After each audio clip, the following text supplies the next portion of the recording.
Today on Studio Stew, an important topic. Jen, Matt, it's me. Would you like to fill us in on what we're talking about today? Well, Matt, thanks for asking. I thought today we could talk a little bit about talent. As an artist, and I'm sure you get this as a musician as well, it's something that often, I'm told that, oh, I wish I had your talent, or you were so talented.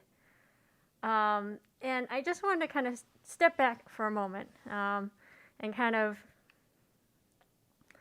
just I guess dissect what somebody is actually saying, when they talk about how talent plays a factor in creating art or creating music or creating digital content. Um, Anything you'd like to add to that? I will be talking about this too because I am here. But other than that, yes, it is something you run into a lot. I don't know if you caught it when you were younger or caught it later in your progression as an artist, or anything that you're doing. I'm probably guilty of saying you are talented, and we will discuss what I probably would mean by that. Yes.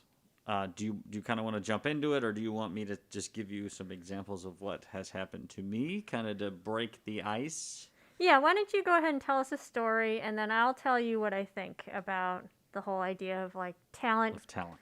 Yes. Okay. I think when I first start, a good example would be where I started in music would be beginning band and advanced band, and my parents had worked out a deal where I would actually go to both, and I would stay out of class longer, probably why I'm not talented. This is a joke at other things that do with regular old school. But I was getting more practice, but I was also being told how talented I was. But in reality, I think I was spending more time doing the thing I liked in the proper environment, which translated to aunts, uncles, or anyone who would see me go play or see me out and about as this talent. But in reality, you pull back the curtains of talent, and there it is. I'm spending almost 2 hours instead of 1 hour every week doing that thing. So I think that's my earliest example of what we're talking about today. So that's what I think. What you got? Okay, so it sounds to me like you attribute most of your musical talent to building skills, practicing. And then just that early encouragement, or perception that other people kind of put upon you that this is something that you're gifted with, kind of helped encourage you or motivate you to keep developing that skill, keep practicing. Is that kind of what I'm getting from you? Yes, if there's one thing I may have had an affinity towards it, which we can discuss later as we go. I just want to give you room to kind of lay out what you're thinking. Yes, I was spending a lot of time doing that. I loved it. It was like my hobby, what you probably could have called my passion even then. So it was a lot of things, and I had friends that were doing it, so it also encouraged me to stay in it all the way through high school.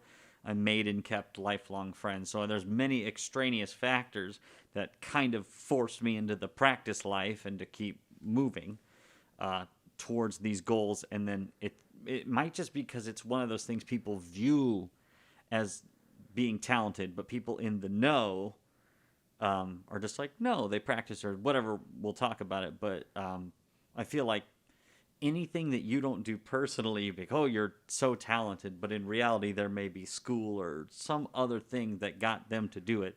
It's just that it's so foreign to you, whether it's music, coding, art design, mechanic work, lifting weights, cooking. There's probably thousands of hours lurking behind this talent. So I think that is a big part of it. It's foreign to them, so they go God-given talent or talent handed down through generations of cheesemakers or musicians, or you know what I mean? Yeah.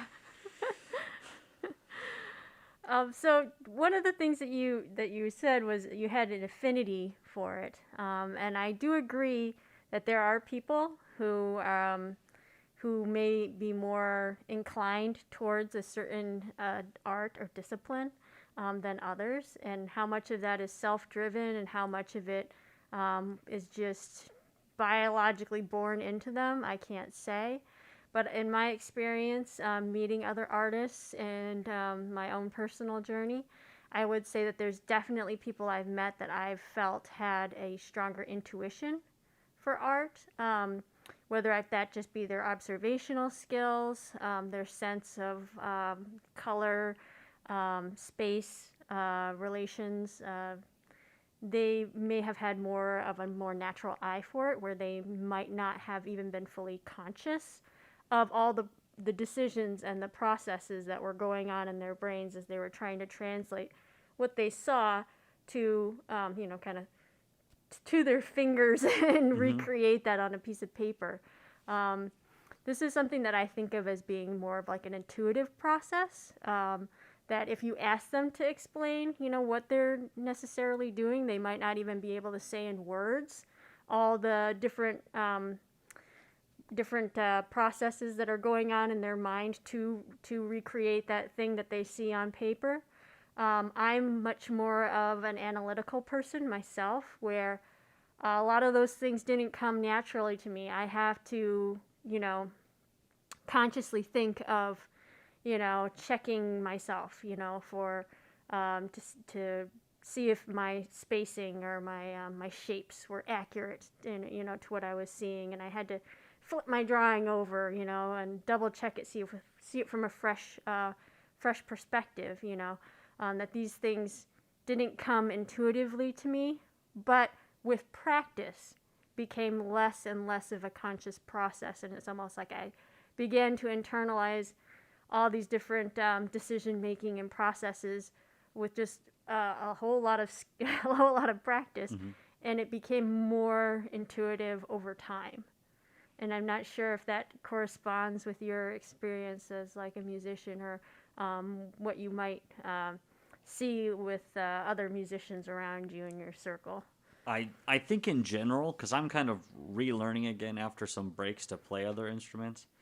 But I like what you said, and kind of way we think about it maybe is like someone who has all those things. Maybe that is what we would call talent, or just given skills to pass up those things. Like their starting level to look at something includes spatial awareness or color theory or all those things for art. For music, I guess the top-notch thing that everyone uses as a catch-all is perfect pitch, where you can hear notes and everything perfectly. Wow, wouldn't that be one amazing old thing to just have, to know that's an A or whatever note it is. But depending on the instrument, there are skills that you could just learn, essentially. Without going too far down the line, music is basically math, and a lot of people, intervals or distance between notes or anything is all based on numbers and tangible rules. You can break those rules. You can tastefully break those rules. You could skillfully, are we going to say with talent, you could break some of those rules, to use our buzzword today. But no, I like what you said, because if it couldn't be learned, why are there so many classes that are ear training classes, or books on it, or CDs, if we're in the mid-90s here, where you can practice listening to those things? So, like, I don't know how to say what you just said, but some people might have that innate. In a podcast I listen to, they call it, for sports guys, they call it winning the genetic lottery. You could definitely be an amazing basketball player, but to be on a pro level, being over 6 foot probably helps, right? But that doesn't mean that there isn't hours of the practice and the fundamentals and things that we kind of talk about all the time. We are the king and queen of fundamentals here. No shame there. I don't want to ramble too much here, but it is exactly the same. There are certain things that you can be born with, but if you take the time to learn that the distance between here and here is a thing and a constant, like it's a rule, even if you break that rule, knowing that that, I don't know what you say, based in reality, these are the real things about what you're doing. Totally exists in my world too. So I don't know if you want to keep elaborating on that. But yes, in both of our worlds, these things are self-evident. These are true. Yeah, and I think that, if you are somebody who's, who wants to create something, who's thought to themselves, oh, I always like, drawing, or I always like making music, or I always wanted to make a game or make a podcast, but, I don't have the talent for it. I think that whether you start with, the gift of talent, or you just persist through acquiring that skill and developing an analytical process to something that might not come naturally to you, but then you just kind of stick to it. All these different paths can lead to the same conclusion. Maybe your path might be, slower or faster than somebody else's path, but I would just say, just do it, and if you don't want to do it, just say, drawing is really cool, but it's just not something that I choose to spend, the majority of my time on. I'm not interested enough in it to spend hundreds of hours refining my drawings, and that's totally fine. My pet peeve is when people come to me and say, oh, I wish I could do that, but I can't. Because I think that, there are people who are paraplegics from the neck down, who train themselves to draw with, like, their mouth. Or, who are born without arms and train extreme themselves to draw. cases, but cases nonetheless. nonetheless. Yes, very yeah. extreme cases. I'm sorry. No, but still to put that, cases. but, I mean, it's still possible. If you have a will, there is a way. Mm-hmm. It's perfectly fine to say, I don't have a will. I'd rather be doing something else. Mm-hmm. That's not for me. I think it's cool when other people do it. But I don't, I personally have other things that I prioritize in my life. Totally fine. But to say that you just can't do it because you weren't born with the talent, mm-hmm. I think is, it's kind of a cop-out. Mm-hmm. I'm gonna call you guys out right now. Call out straight up from Jen's mouth. I got her back. Yes. I would just say, own it. Either it's something you want or it's something you don't want. And if it's something you want, just give yourself permission to start that journey. You might, you might not start out where you want to be, but hey, everybody's got to start out someplace. And even the people who you think are, who are really gifted, they're not going to start out at the finish line. How boring would that be if you were to spend your entire life just doing the same thing over that you've already perfected and then have no way to progress or no way to learn, so give yourself permission to start at whatever starting point you're at. Don't think about whether or not you've got talent. Just think about whether or not this is something you want to do. And if it's something you want to do, then do it, enjoy it, and grow. That's my that's my piece for the day. Okay, well let's just kind of hound on that for a second too. We have referenced in the past for our faithful watchers that the journey is in it too. We've kind of said it already, but if you wanted to throw some words out there, and I'll say is putting in that half hour a day for a week or a month or 2 years, whatever it takes. I think a big fear for a lot of people would be that it is wasted time versus market research, you know what I mean? Like gathered knowledge, whether your hand-drawn line work translates to the computer or any of those skills that you're picking up. I think a large part is you would be surprised that in putting in the work, you find that you're building a foundation for other skills and other things. That's a big one that, like she said, we're calling you out. It's not wasted time. You have used your time and you have owned it, and that is awesome. So, did you want to think about that at all? Yeah, art and music and anything creative is good exercise for your brain. So even if you don't ever make anything that's, gonna get you 50 likes on YouTube or whatever that you'll never get acknowledged for by society, it's not wasted time. You invested in yourself. You gave your brain a good exercise. Hopefully you enjoyed it in the process, so it was probably a form of self-therapy for you or meditation. So yeah, you don't have to focus on, what the end product is going to be and whether or not that is going to be something, that everybody else around you will deem as an acceptable use of your time. As long as you enjoyed the process and you gave your brain a good exercise in the process, like it's nothing but wins in my book. Yes, it's just a good point. Is in many moons ago, and I'm sure there's still the brain teasers and brain games, and that came out for Nintendo DS. It's I think what we do, which seem Sudoku or things like that seem like fun, are actually working out your brain, and the brain probably doesn't get as much heavy lifting in as we'd like to these days, as you're binge watching The Office for the 7,000th time. Yeah, there's a lot of passive consumed media in our everyday lives, isn't there? Yeah. Yes, but that poor old brain still sits there. And ironically, as a non-weightlifter myself, I still think it is a very, I think it's a good example of seeing results and not beating yourself up if you don't have a six-pack, not to get too far off the creative trail here, but it is a tangible thing that they all started somewhere before they were Mr. Olympia, you know what I mean? I think that's just a really good one. People do use sports a lot for analogies, and I know I do for some reason, even though I don't play or watch sports.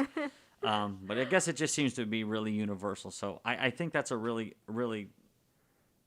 awesome notion, is that your brain needs work too. Give it something to do. And creativity is definitely one of those things, almost no matter what it is, that will give that brain a good old-fashioned workout. And it should feel fun, right? Like playing a game, to me, like a sports game, would be more fun than, just doing a repetitious push-up, for the sake of, building muscle. If you make it into a game, if you make it into a process that's enjoyable, that all the better, all the easier it is to stick to something, right? Yeah, and in that, there's good merit in trying different things. So to use our good old-fashioned drawing and art, it's not my everyday thing, but I bet you 110% doing that would give my brain a good old workout, and I would personally enjoy it a lot more than many other things. I have no examples, but it's true. Than doing the SATs. Thank you, Jen. Yes. Here is an essay you could write on a story problem, or you could practice drawing and use these awesome styluses and use this awesome program. Yes, I could see that very much so. Do you have any other thoughts on this? That's all I got for today. All right, that's all Jen's got? All right, she said her piece. She called you out. We want submissions. We want to see the art you did in the week between now and next stew. You could draw a pot of stew. You could draw what you could see of our heads. Anything you want. We'll put it on you. That is our... Write a song. That is hashtag write a song. Yeah, hashtag Studio Stew challenges you. Okay, we're calling you out. Well, on behalf of Studio 304, I am Matt. I'm Jen. She is Jen, and we are Studio 304, and this is, and always will be Studio Stew. See you next time. Have a splendid next time.